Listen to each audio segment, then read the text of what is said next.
Welcome to the Your Courageous Life podcast, where we discuss psychology and tools to help you create better habits, cultivate discipline, and live with courage, aka grit and emotional resilience. I'm your host, Kate Swoboda. Learn more about my books and get additional resources at yourcourageouslife.com. And now, here's today's episode. Today's topic is an interesting one. It is going to be a list, another list, I'm all about the lists these days, of my personal social media best practices. And I'm sharing them with listeners because I feel like I am not alone in looking around at the climate on social media and going, this doesn't feel so very social. And I lately have been on a real kick of trying to articulate what does and does not work for me as a practice of consciousness. And by articulate, I mean not necessarily articulating it to all of you, although that's what's going to happen in today's podcast, but just articulating it for myself. If I'm thinking about a thing a certain way, if I would like to do something differently in my life, instead of only thinking about it, I'm stepping into a practice of saying, okay, let me write this out and use it as a kind of best practice or guide for myself. Helpful thing to do. I'm finding it very helpful to do. And this is tied into the 2 years that I took away from running a business, doing any of the things that I was doing. And during those 2 years, I deleted social media apps from my phone. I actually completely took down the Your Courageous Life Facebook page. I don't think I'm alone in this either. Finding just less and less value all the time around Facebook. It used to be such a nice little hub. It used to actually be social. Now it's not very attractive to me. So I let go of that page. And, having these years without having any apps on my phone, without the notifications, without the pressure, frankly, that I felt sometimes to post or to post a certain amount or to make sure that I knew what to say about X, Y, and Z, that has really lifted. And I think that it has lifted so much because I have my own personal set of social media best practices that I keep aware of. And they function as a kind of mental boundary for me that allows me to have healthier boundaries with social media. So how this is related to psychology and living a more courageous life and all of that, I really think it falls more on the psychology and the mental health spectrum of things. I found that at the time that I stepped away, there were multiple things that were going on in my life. And I know I keep being vague about this, but this is actually kind of one of my social media best practices is that I am not obligated to share everything going on in my life in the name of being quote unquote authentic. And that was a thing to learn. But anyway, in any event, that time away from being on social media helped me to develop some stronger boundaries around what I did want to use it for, and therefore has resulted in me feeling better about stepping back into social media. So I share this with you today, A, because maybe you'll find some of these helpful. Maybe you wouldn't have considered some of these before and you'll go, I want to adopt that too. It's helpful for me.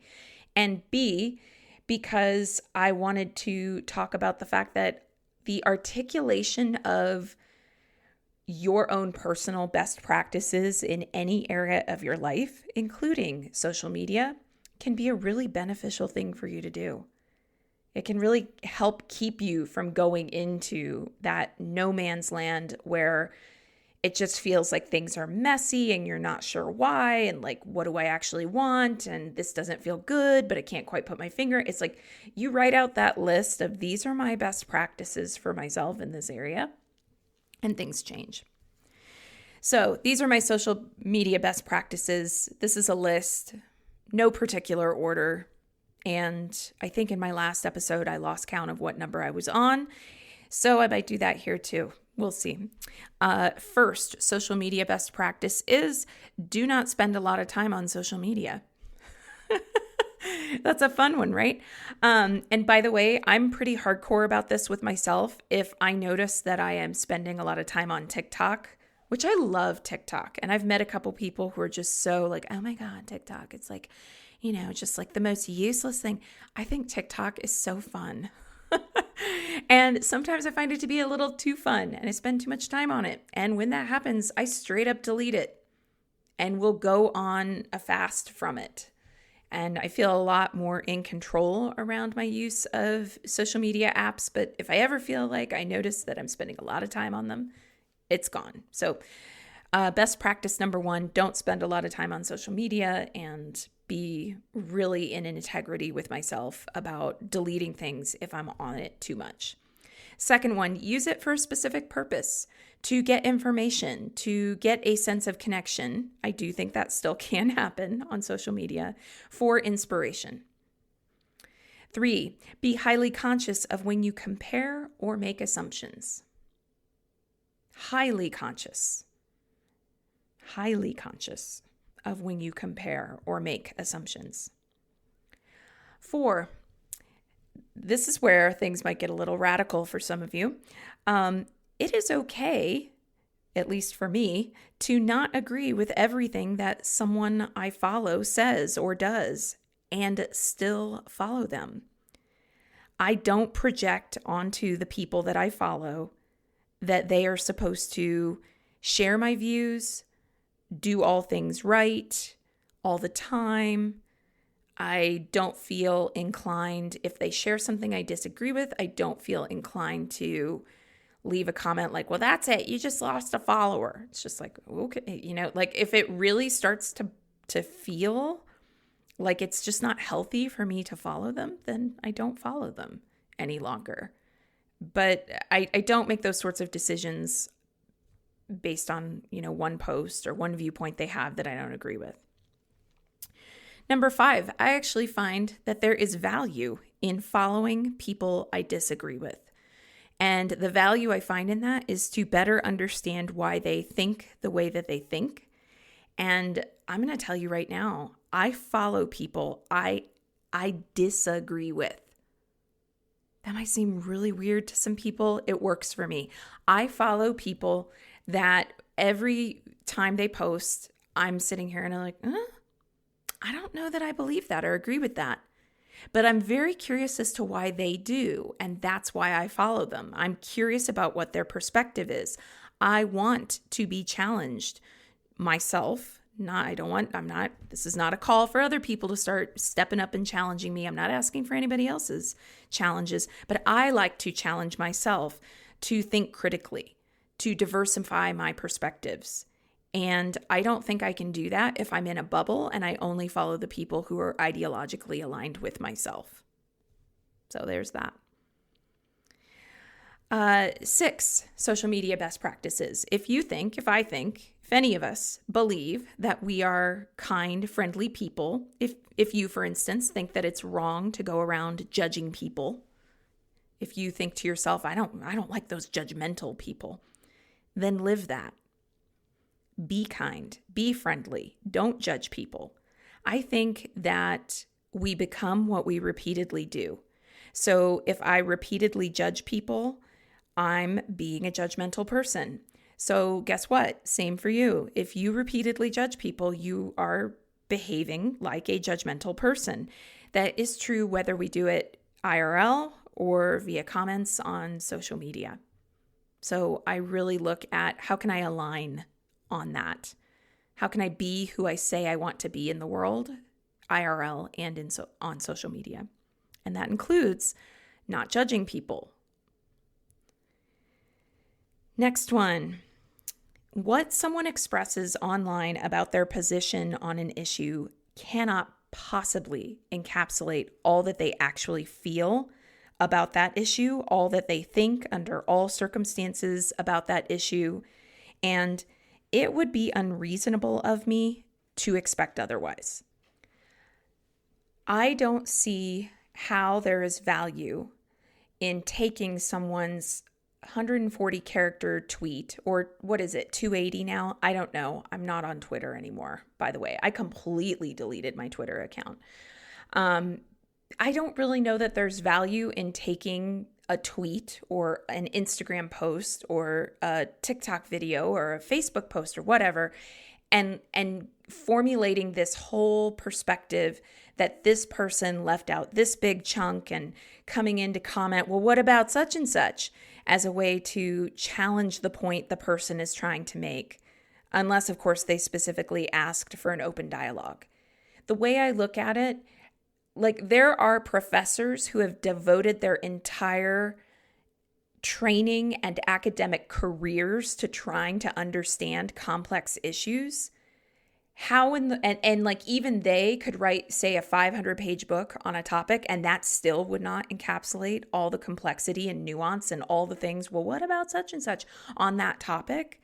How in the world can we expect that of people in a social media post? So that's how I look at it.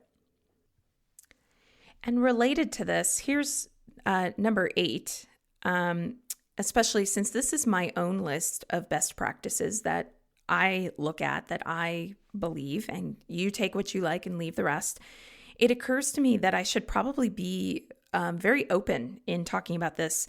I mentioned earlier that I didn't necessarily think it was helpful to come in and comment, well, what about such and such, and challenge people's point of view unless they specifically asked for that dialogue. So I actually want to just make sure that I'm super clear now. I'm usually not asking for an open dialogue with readers of my own work. And if I am, I will always be direct about that. And I will say specifically, let me know what you think if I am interested in having a dialogue. I think of myself as a writer, a creator. I put things out there. I don't feel personally compelled to dialogue back and forth with people, to talk about things, to have them bring up alternative points that I might consider next time. I write and I share from a place of my lived experience, my education, my training, my clinical research. That's it. That's my jam. If someone finds it helpful, great. If not, I don't really feel like I need the commentary. And I'm not trying to be rude with that. I'm just trying to be really real about what I am and am not open to. And there are billions of other places to be online where open dialogue, back and forth, commentary is really valuable and really great. I don't knock it. It's just not personally how I want to engage online. All right, number 9. I really watch this for myself because I believe that it is unreasonable to expect that when someone expresses something online, that they make sure that it applies to all people, all cultures, all ethnicities, all countries, all income brackets, all cultural customs, etc. And that can be a tough one because, yeah, I am a believer in a more inclusive world. I also I just don't think it's helpful for me to take it personally or think that all things are supposed to be created to appeal to me, to appeal to my various intersections and identities. And I don't put that pressure on other creators to be perfect around that. And I'm not putting pressure on myself to be perfect around that either. Number 10. I keep in mind that what someone believed 10 years ago, or a year ago, or even a month ago could change. And digging up their tweets from, say, high school and then critiquing them as if it's the present day, I think it's a bullshit move. Also, I think that we have all said or reposted something thoughtless or stupid on the internet at some point in our time on the internet. I mean, I'm just going to go ahead and out myself. I'll raise my hand. I know I have at some point. Nothing specific comes to mind except for 10 things that come to mind that I'm like, oh, geez, but and even if not on the internet, if you really feel that you personally have never done or said anything stupid or thoughtless on the internet, look, we've all done that in our lives. And thank goodness no camera was recording to catch us in those, thoughtless, stupid moments for people to replay as if it's all of who we are. People are a lot of things at different times, including at times being thoughtless or stupid or insensitive or otherwise expressing opinions that I might not like. And so I really want to keep in mind that what I see in that moment, it's just a moment. It's not all of who they are.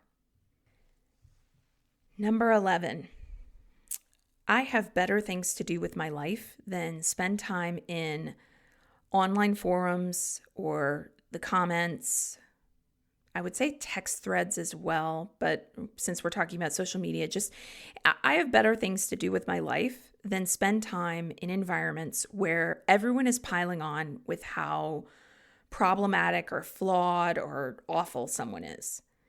I just look at it now like, okay, if I think that person is problematic and it's based on data, meaning I've actually seen behavior that I think is problematic or rude or offensive or whatever it is, then okay, I'll avoid them. Super simple. But the group pile on to me at this point in my life is it's a very high school level of immaturity. I'm not interested in participating in it. I encourage you to remove yourselves from those environments as well. Number 12, a creator talking about things that are superficial to you does not mean that they don't have other aspects of who they are that are deep or meaningful. And this one, I don't think is so much one that I get tripped up on, but I feel like it's a good reminder for myself. And also it's something that I wish more people would take into account on social media. So social media best practice. And here's an example of what I mean by that. For me, it's not my personal thing to talk about makeup or fashion. Nobody would want to take their style tips from me. Let me tell you that right now. But I follow creators on TikTok who do talk about makeup or fashion. And sometimes I've seen people in their comments trolling them as being superficial. And I just always think to myself, no, that this is just like this one little corner of their lives where they talk about fashion or they talk about DIY home decor, or whatever. Like, it's fine. Can we all just take a breath? Can we all just take a breath, please? Like, if someone is giving an eyeliner tutorial, is this really the worst thing that they could do in life? Like if it's not your thing, just swipe on, go somewhere else on the internet. It's okay. And that having been said, here's lucky number 13. I have really had to look at this one for myself. The absence of commentary on an issue is not endorsement of any particular viewpoint or a sign that someone does not care about an issue. People have a lot of reasons why they might not post about an issue. And speaking for myself, I'll not always post about an issue if I'm, for instance, still thinking through how I feel, or maybe trying to take that time to think critically about the issue and gather data and read and think about different viewpoints. Or sometimes I won't post about something if I feel like others have already expressed viewpoints on the issue that are better. I see it almost as like, why would I cram the internet space where attention is already something that so many different, sort of angles are vying for, by adding my take on it if someone else has already offered a take that's much better. And additionally, I don't owe the world my thoughts on every issue, and I don't even think it's of benefit even for me to comment on every issue. So sometimes I won't. I release myself from the obligation to have a public commentary on every single issue or tragedy or whatever it is that's coming across the newswire that day. And this is another separate point. I'll call it my point number 14 or my best practice number 14, but it is one that is related to the previous one. And I struggled with the previous one for a while, actually. I really felt a kind of pressure to always understand every angle of every issue and put out some kind of a statement. And I think there was a time where I thought that was the best use of my activism. And I don't think it's the best use of my activism any longer. So point number 14, or best practice number 14 is, for me, do your activism, but don't perform your activism. So I do not perform my activism for the online stage. Now, this is not a critique. This is not a criticism. I have no issue with people who share their activism online. I'm not telling people to stop sharing their activism online. I'm just sharing that for me, sharing with my followers all the causes I donate to, how I volunteer, what I do to support a particular issue. That's not something that I'm called to do all the time. I'll do it sometimes. I'm not making like a rule for myself of yes or no, or it's not that binary. It's just that I don't feel called to constantly sort of show my credentials in a performative way that yes, I promise I'm a good person and I donate to these causes and I vote and I support this and I volunteer and that's not how I want to show up online. Now, if it's helpful for you to know that I do in fact vote with my actual vote and vote with my dollars and believe in causes and support those causes and volunteer, great. Now you know that. Fantastic. Just also know that I do those things in my personal life, and it's not necessarily always going to be part of my professional life. Sometimes yes, sometimes no. 15, best practice number 15.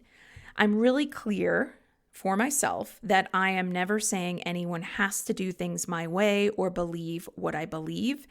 And so if any of the people who follow my work project onto my work that I'm saying that they should do this or that, that is their responsibility, and I am not going to take responsibility for that projection. Sometimes I do use the second person when writing or podcasting, for instance, saying things like, you really need to keep in mind, or you got to remember that. That's just phrasing something in the second person. It's not a directive. Everyone gets to decide for themselves. Please do what's best for you. In fact, maybe that's my only directive. Please do what's best for you. Number 16. I think it's really helpful to keep in mind that there is no industry, no politician, no political party, no profession, no religion, no you name it, that is perfect. There is no person who is perfect. I'm not perfect, you're not perfect, and I don't owe the world perfection, and neither do you. I think I owe the world basic kindness, courtesy, respect.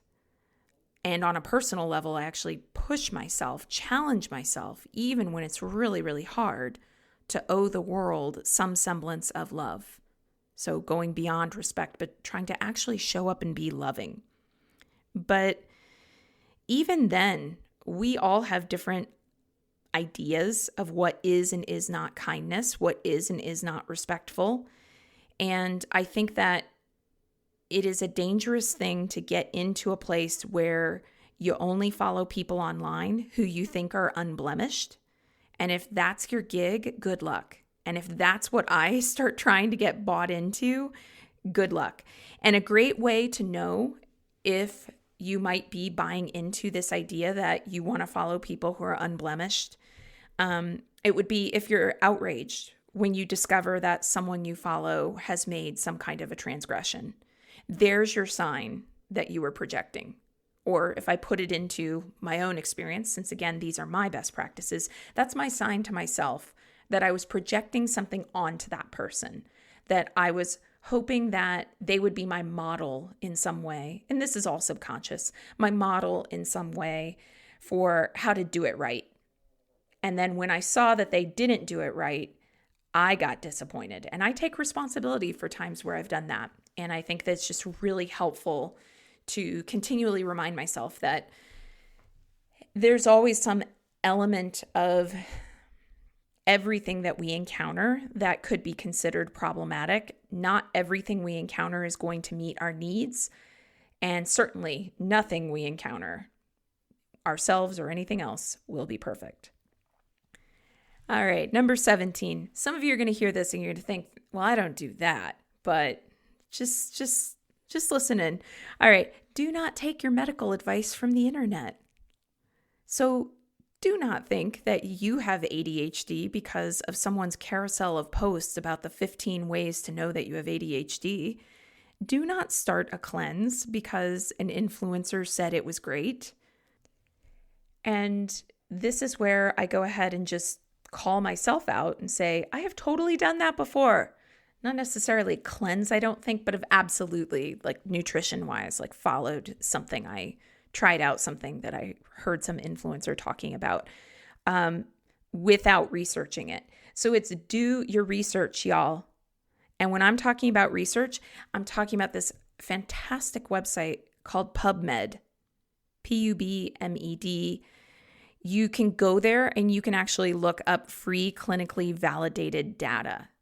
So before you go run out and buy a new expensive bottle of probiotics, guilty as charged, go look on PubMed and actually see what the research is behind probiotics and specific probiotic strains. And maybe you can save yourself the 24 hours of agony I had after I took some probiotics that did some very interesting things to my digestive system. I'll just say that. So we all like to think we're better than that. We all like to be like, I would never take my medical advice from the internet, but people do it. They do it all the time. So, this is everything. This is trauma. This is PTSD. This is ADHD. This is nutrition stuff. Don't take your advice from an influencer on the internet. Go look at the research, please. I don't mean to sound like I'm castigating anyone, but I guess the reason I sound that way is because the proliferation of posts that I've seen in the last couple years that are taking random concepts from psychology and then twisting it to the point where they can make it apply to all of their followers, frankly, so that they can sell them something, is disturbing. So, really, go to PubMed, do your research, go to other clinically validated sources of data, for these things, but don't take your medical advice from influencers on the internet. And creators, I really got to put some of this out there to any of you. Please put research behind the things that you say online if it's applicable, and make sure that it's legit research. I remember, this was ages ago, but there was somebody online who was using, they said, psychology to tell people how they should be marketing things. And he would post these kind of like, here's what you should do in your next newsletter based on this study that was conducted. And I went and looked at some of the studies that he was citing. And I remember one in particular where the sample size for the study had been 10 college students. It's like, hold on a minute. I don't think that anybody should be making major changes to their marketing strategy based on quote unquote research where the research subjects were 10 college students. Don't ping your business model on that, okay? So creators, I also ask for you to be very responsible about this. And this goes without saying.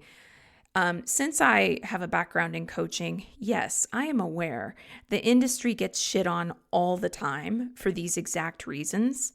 So there's some level of doing your due diligence with who you are taking your information from. At least for myself, I'm clear that I've invested years, decades in my education, my training. I've secured credentials. I have a master's in psychology, on and on. And that does not make me the be-all, end-all expert on all things. I still consult data, PubMed, etc. And generally speaking, I do what I can to stay in my lane, which means I draw from lived experience and say so, if that's the case, or from data and say so when that's the case, and really stay open about the fact that I've already mentioned several times. You're probably noticing a theme here. I'm not perfect. No one's perfect. I'm not saying you have to do or should do anything that I do or that I talk about on my website. So it's two sides of the same coin. One is, as consumers or those taking in information, be aware of what you're taking in. And if I am a creator putting out information, I try to really make sure that I'm ethically responsible by learning and educating myself, being really open about the times when something is something I've learned from my lived experience rather than just based on data, and also being humble and going, I'm not perfect, nor am I saying that you should do everything I say. That's because I'm not. And then 18, my final social media best practice, and frankly, the one that has given me the most freedom. None of this really matters. Every post that you see or make, it's just a moment in time and then it's gone. So go live your life. Do more living of your life than you do documenting of your life. And definitely do more living of your life than watching other people live their lives or whatever they say are their lives online. And this is something that I shared in my recent podcast on lessons learned over the last 2 years. Remember, in movies, the obnoxious character is often the one who won't get off their phone. You know you've seen that scene. Two characters sitting at dinner. One of them's trying to really have a conversation with the other. The other one just won't get off their phone. They keep picking it up, looking at notifications. Please don't be that person at the dinner table. I beg of you. Don't be that person in front of your kids. I beg of you. And also remember, there are no movies, and who knows if someone will invent one now, but there are no movies with plots that revolve around a character spending all day on their phone. Why? Because that's boring. So go live your life. Sure, have fun sharing when it feels aligned to do so, and then drop all the rest. All right, that's today's episode of the Your Courageous Life podcast. Thank you for listening. To dive in deeper and continue the work, head on over to yourcourageouslife.com. See you there.